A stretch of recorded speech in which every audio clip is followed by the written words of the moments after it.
Hello les amis vierges, ascendant vierge, signe lunaire en vierge, bienvenue pour cette guidance du deuxième semestre 2024. Alors, heureux de vous retrouver ici pour ces énergies de juillet jusqu'à décembre. J'espère que vous allez bien. Je vous rappelle que c'est un tirage général qui ne peut pas parler à tous les vierges de la même façon, donc je vous invite à faire preuve de bon discernement et à ne prendre que les messages qui vibrent avec ce que vous vivez actuellement. N'hésitez pas à adapter mon vocabulaire à votre situation. Je ne peux pas utiliser les bons mots pour toutes les situations que vous allez vivre. Ce sont des énergies, je vous le rappelle. Je vous recommande comme d'habitude de regarder la vidéo de votre signe ascendant et de votre signe lunaire pour avoir des compléments d'information et pour que ça ressemble un tout petit peu plus à un tirage personnalisé. On va y aller avec les énergies principales qui vous accompagneront pendant ce deuxième semestre. N'oubliez pas de liker, de partager et de vous abonner. C'est super important pour mon travail sur cette chaîne. C'est de plus en plus démotivant, de mois après mois. Les résultats sont vraiment très difficiles et ça remet vraiment en question tout le travail que je fais ici. Je me pose plein de questions parce que j'ai une famille à nourrir, j'ai plein de choses à faire, donc toute votre aide, vos encouragements, en tout cas, sont les bienvenus. Allez, on y va avec l'énergie ici de la force et du mat. Alors, avec la force et le mat, on voit ici que peut-être il y a une situation qui va vous demander du courage pour vous émanciper, vous libérer et pourquoi pas repartir à zéro dans un secteur de votre vie. En tout cas, il y a une situation, peut-être pas repartir à zéro pour tout le monde, mais il y a une situation qui va vous demander justement de faire des efforts, de trouver le courage en vous, la détermination, de reprendre la route, de tourner une page sur quelque chose, d'oser quelque chose. Vous allez être invité à oser, à prendre un risque qui sera plus ou moins complexe en fonction de ce que vous avez à vivre. Ici, la force, c'est vraiment l'envie de vaincre, l'envie d'aller vers une certaine forme d'amélioration dans votre vie. Et ça pourrait passer par le fait de claquer des portes, de repartir à zéro, de partir en voyage, de partir à l'aventure. Ce mat, c'est celui qui ferme une porte pour en réouvrir une autre pour son évolution. Donc, il y a quand même quelque chose de positif dans le fait de repartir à zéro ou ce genre de choses. Alors, la force peut aussi nous parler d'une certaine forme de conflit dans lequel on se retrouve et qui nous oblige finalement nous invite à nous en libérer, à nous émanciper de cela et à aller à s'évader, à fuir. Parce que le mat peut parler de fuir une situation ici conflictuelle dans un domaine ou un autre de votre vie. 11 plus 22, nous avons 33. 33, donc l'amoureux, c'est en tout cas, ça peut être une problématique relationnelle, amicale, familiale, professionnelle ou même sentimentale pour certains. L'amoureux nous invite en tout cas à aller dans le sens de nos désirs, d'écouter ce que notre cœur nous dicte de faire, quitte à amorcer un revirement. Il peut y avoir un revirement, un tournant à prendre. Justement, on allait tout droit et d'un seul coup on se dit « Oh là, tout droit, ça ne marche pas ». Donc, il faut passer par une route dérobée quelque part. Il faut choisir quelque chose, un autre chemin, amorcer, prendre une autre route par rapport à ce que l'on est en train de vivre. Qu'est-ce qu'on a derrière ? On a le pape, donc quoi qu'il arrive, il y a quelque chose qui vous permet une évolution. Donc si ça peut vous rassurer, j'ai vraiment l'impression quand même que s'il y a quelque chose à redémarrer, il y a quand même spirituellement quelque chose qui vous fait évoluer, qui vous fait grandir et qui vous permet d'aller dans le bon sens dans votre vie. Peut-être retrouver la bonne route après l'avoir perdue pour certains d'entre vous. Ok, on va regarder avec les runes, quelle est l'énergie qui ressort. Nous avons Issa qui nous parle de situation d'impasse, d'embouteillage. Donc effectivement, quand je dis revirement, prendre une route dérobée, on est complètement là-dedans avec cette image de l'embouteillage. Pour vous sortir de cet embouteillage, il vous faudra monter sur le trottoir ou faire marche arrière ou faire demi-tour ou prendre la première à droite, la première à gauche, pour vous sortir de cet embroglio dans lequel vous pourriez vous trouver. Cette carte nous parle d'une certaine forme d'immobilisme ou d'avoir le sentiment d'avoir un obstacle devant nous, hein, parce que ça c'est la glace, hein, c'est ce qui est givré, ce qui est complexe. Cette carte peut évoquer justement aussi, comme je l'évoquais ici, une certaine forme de conflit difficile à résoudre ou voire même impossible à résoudre. Et il va falloir faire preuve de beaucoup d'objectivité, de concentration, afin de s'investir de la bonne façon ou de se réinvestir autrement pour justement ne pas se sentir bloqué trop longtemps et pour prendre sa route et avoir le sentiment de mouvement, le mouvement en avant qui est important. La Terre tourne dans un certain mouvement et nous sommes censés suivre ce mouvement, hein. Je le rappelle, donc si vous vous sentez bloqué, on vous invitera à trouver, à prendre le courage d'amorcer un nouveau départ, de tenter quelque chose de neuf, hein, ici. Ok, alors avec l'oracle de la musique, le tout dernier oracle que j'ai créé qui vient de sortir le 11 juin, que je vous invite à découvrir déjà un peu sur ma chaîne, mais aussi sur d'autres chaînes, et que je vous invite évidemment à acquérir si vous souhaitez soutenir mon travail de créateur, mais aussi soutenir mon travail ici, hein. C'est concrètement ce qui me permet de vivre, hein, plus que YouTube, donc n'hésitez pas à me soutenir. Vous avez l'énergie ici de la compositrice. La compositrice, c'est celle qui rebondit en toutes circonstances, c'est celle qui veut évoluer, qui veut grandir, qui veut alimenter ses projets. C'est celle qui, quelque part, refuse les embouteillages, hein, qui refuse d'être bloquée. C'est une envie de nouveauté, c'est une envie de s'affirmer, d'améliorer sa vie. Donc, elle dompte ses émotions, elle rebondit à chaque fois que quelque chose l'empêche d'avancer et elle fait preuve de positivité surtout. Donc ici, la compositrice, c'est celle qui est créatrice de son monde, de son œuvre. C'est celle qui compose l'œuvre, hein, donc elle donne naissance à quelque chose qui lui correspond, qui lui permet d'évoluer, qui lui permet d'exprimer ce qu'elle ressent et d'aller dans le sens de ce qu'elle vit et de ce qu'elle veut vivre, hein. Donc ici, on vous invite, quoi qu'il arrive, à faire preuve de positivité et de courage par rapport à ça. Ici, on sent une énergie avec le tuba qui est beaucoup plus austère. La compositrice, elle crée sa vie et ici, on voit devant elle un homme qui tend le doigt, hein, qui représente la rigueur, les règles.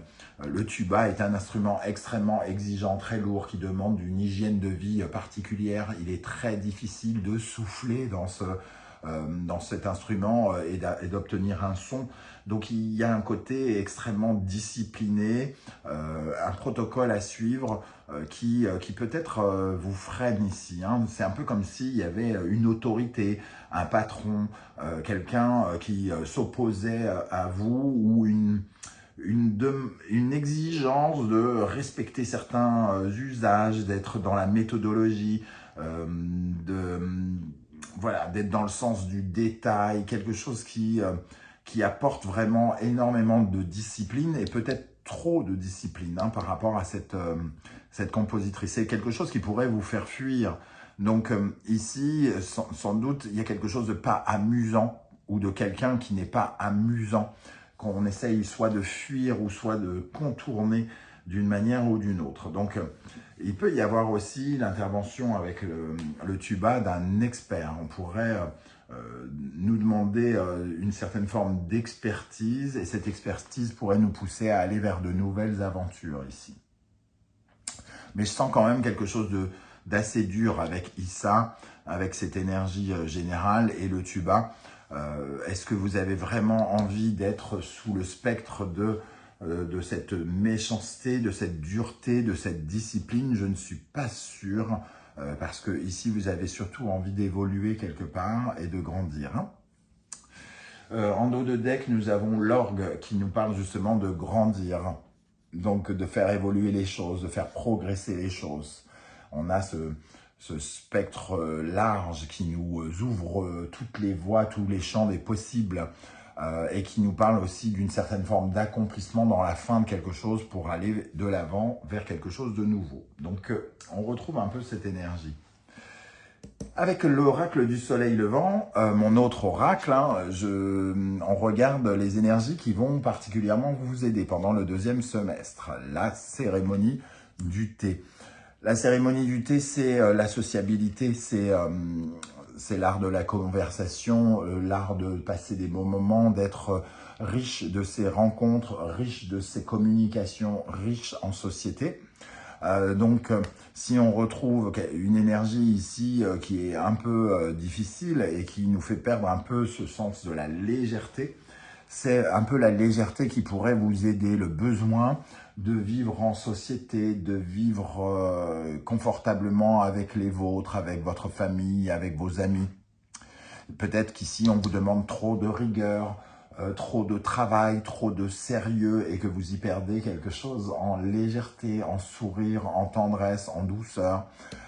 Et c'est ça qui vous aide, c'est ce qui vous guide ici, d'exprimer un petit peu vos besoins, vos envies de légèreté, de ne pas vivre dans le conflit, d'être dans une ambiance plus calme, plus sereine. Qu'est-ce qui, au contraire, pourrait vous bloquer, vous freiner, vous paralyser? L'empereur. Donc, on retrouve une énergie sévère ici. L'empereur, c'est un peu, ça peut être le dictateur, ça peut être ce sentiment d'être un peu soumis à une autorité. L'empereur, c'est aussi la peur, une peur de l'insécurité, une peur du manque qui peut être représentée ici, qui vous empêche finalement de vous épanouir en repartant vers de nouvelles aventures. Vous avez peut-être peur de quitter un emploi, par exemple, où vous n'êtes pas à l'aise parce qu'il y a une certaine forme d'autorité ou un patron un peu hiérarchique, un peu chiant, par exemple. Et vous avez peur de perdre votre salaire parce que d'un seul coup, dans votre tête, vous dites ce salaire, il correspond à ce qui met ma famille en sécurité, ce qui me met, moi, en sécurité. Et ça pourrait vous freiner. Parce que vous pourriez voir ce côté rigoureux, ce côté discipliné, il faut que je travaille pour gagner ma vie, plutôt que ce côté léger, ce côté ambiance sereine qui vous sert, plutôt que ces énergies qui vous desservent. Voilà comment je ressens ces énergies dans un premier temps. On va regarder avec le tarot mystique, quelle est l'énergie qui va vous accompagner dans le domaine affectif, sentimental, émotionnel, relationnel, amoureux pendant ce deuxième semestre? Qu'est-ce qui ressort pour les vierges, ascendant vierge, signe lunaire en vierge? Quelle est l'énergie principale qui ressort ici dans le domaine du cœur? La roue de fortune, des changements, en tout cas, des occasions pour certains, de sortir d'une certaine forme de routine, peut-être, parce que la roue de fortune apporte de la nouveauté. Alors, soit elle nous parle de s'écarter de personnes qui justement sont un peu rudes avec nous, ou avec qui on a des conflits, soit ça nous parle tout simplement d'oser quelque chose. Les célibataires pourraient avoir par exemple des occasions ici de créer des relations, et votre propre austérité, la carapace sous laquelle vous vous cachez, entre guillemets, pourrait vous jouer des tours, alors qu'ici, il peut y avoir de belles occasions à saisir, dans le domaine sentimental par exemple. La roue de fortune apporte des changements, en tout cas dans l'aspect relationnel, amoureux, sentimental, tout ce qui est lié au cœur. Les émotions pourraient être amenées à changer, donc à vous de tourner la roue du bon côté pour que ces changements vous soient positifs. Quelle est l'énergie qui accompagnera votre vie professionnelle, matérielle, financière, les amis vierges dans le domaine professionnel, matériel, financier? Qu'est-ce qui ressort ici pour les vierges, ascendant vierge, signe lunaire en vierge? Nous avons le 3 d'épée. Bon, il y a ici une certaine forme de tristesse, de douleur. On n'est peut-être pas totalement épanoui, on peut subir des mots critiques et blessants pour certains d'entre vous. Le 3 d'épée, on dirait qu'en tout cas, vous n'êtes pas totalement épanoui. Il y a quelque chose d'un peu dur dans ce que vous vivez professionnellement ou matériellement, qui vous demande peut-être d'avoir l'audace d'imaginer que les choses pourraient mieux se passer si vous alliez de l'avant vers de nouvelles aventures. C'est de l'audace, hein, c'est aussi rebondir, comme on a dit ici, vous lancer dans le vide quelque part pour aller chercher une évolution, quelque chose de meilleur. Avec le jugement ici, il y a effectivement une prise de conscience à avoir, un peu comme une mise à jour à faire par rapport à ce que vous attendez de ce travail. Par exemple, si on parle de la vie professionnelle, il y a quelque chose qui pourrait être remis en question ici, hein, ou alors une situation qui pourrait revenir et vous permettre de renaître, donc de vous consumer jusqu'au bout pour aller chercher de la nouveauté. Ok, on va faire de la place pour regarder maintenant quelle est la bonne surprise qui vous attend pendant le mois de... pendant le deuxième semestre, pardon. Ok, je fais de la place. On regarde ici. Quelle bonne surprise, quelle bonne nouvelle attend les Vierges pendant le deuxième semestre. Les Vierges, ascendant Vierge, signe lunaire en Vierge, pendant le deuxième semestre 2024. Quelle bonne surprise, quelle bonne nouvelle attend les Vierges pendant le deuxième semestre 2024. La grande prêtresse. Ici, la grande prêtresse vous dit que vous aurez une intuition tout à fait particulière, vous aurez accès à des informations. Ici, avec le soleil, c'est assez clair, hein, des éclaircissements, des informations. Vous allez comprendre une situation importante. Vous allez recevoir des informations, des nouvelles qui vont vous permettre de savoir exactement comment vous orienter, comment avancer. Des nouvelles qui vont vous permettre justement probablement de sauter le pas ici. J'ai l'impression que d'un seul coup, vous avez peur peut-être de sauter un pas et il y a quelque chose qui arrive vers vous. Des circonstances qui vous encouragent finalement à sauter le pas. On regarde une deuxième, l'ermite.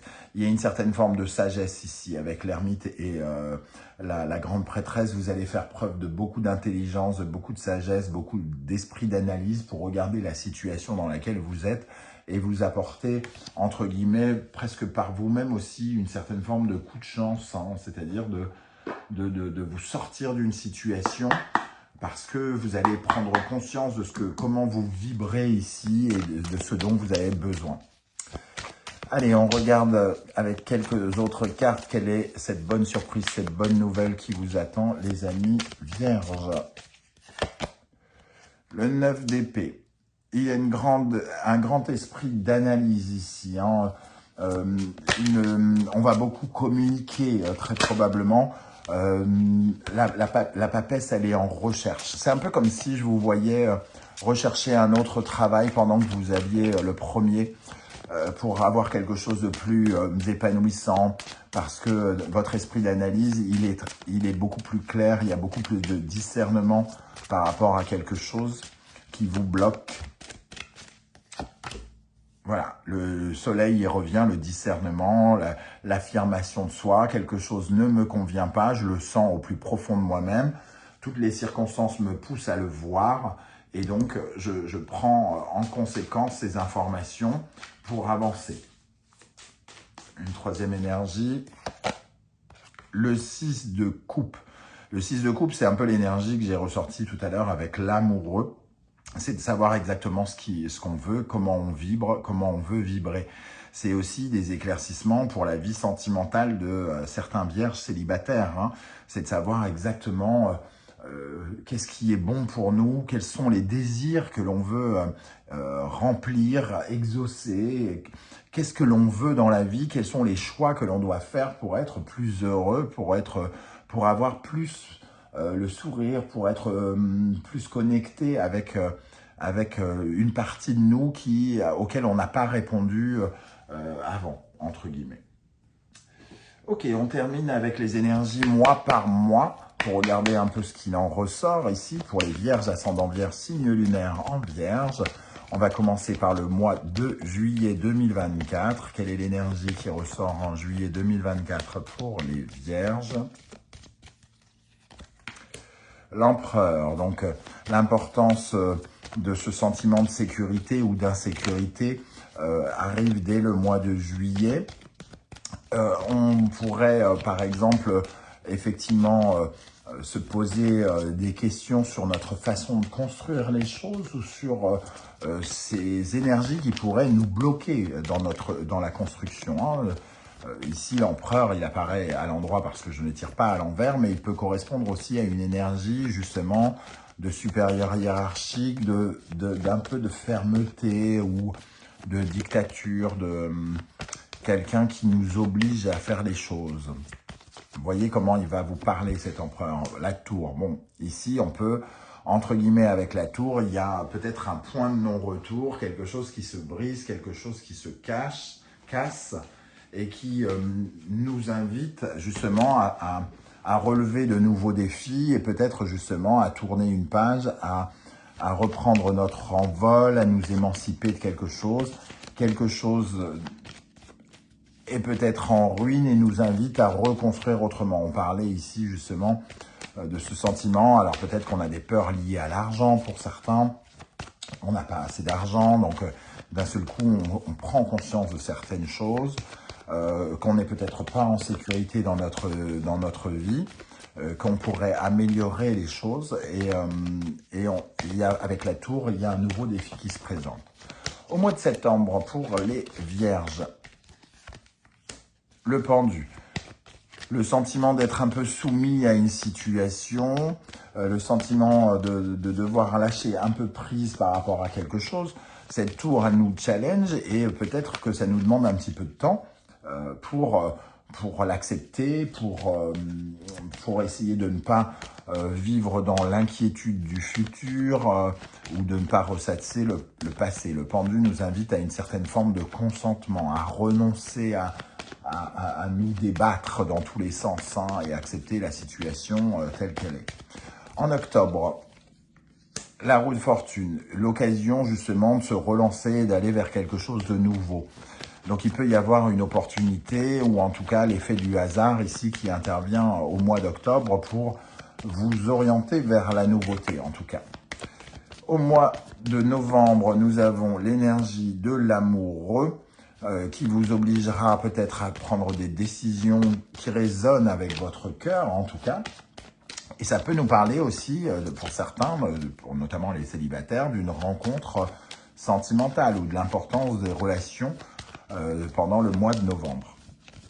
Pour terminer en décembre, quelle est l'énergie qui ressort? Nous avons le magicien. Donc la fin d'année est placée quand même sous l'égide de la nouveauté. On tourne une page avec la mort. Ces occasions et ces chances que l'on va ressentir plutôt en fin d'année vont nous permettre en tout cas de tourner une page, de transformer certaines choses pour aller de l'avant vers de nouvelles aventures. Ça sera dans un domaine sentimental, dans un domaine professionnel en fonction de ce que vous vivez, hein, bien sûr, ou financier, pourquoi pas. Voilà, voyez comment ça peut résonner dans votre vie. N'hésitez pas à revenir sur ce tirage, évidemment, pendant toute cette période du deuxième semestre. Voilà les amis vierges, je ne sais pas du tout si ça va vous parler ou pas. N'hésitez pas en tout cas à commenter juste en dessous, à me dire un peu comment vous ressentez ces énergies. Si vous aviez regardé la guidance du premier semestre, n'hésitez pas à me dire si ça vous semble exact, si c'était exactement ce qui s'est passé ou si voilà, c'était un peu hasardeux. Ça sera intéressant de le voir si vous vous en souvenez. En tout cas, merci pour vos likes, vos partages, vos demandes d'abonnement et vos commentaires si précieux. Merci à tous ceux qui acquièrent mes oracles, mes 2 oracles, qui m'encouragent à continuer, ce qui me permet quand même de continuer à être sur YouTube, bien évidemment. Je vous remercie pour votre soutien et votre aide. On se retrouve très bientôt pour de nouvelles guidances. En attendant, prenez bien soin de vous les amis vierges. Merci d'être là et à très très bientôt. Ciao, ciao.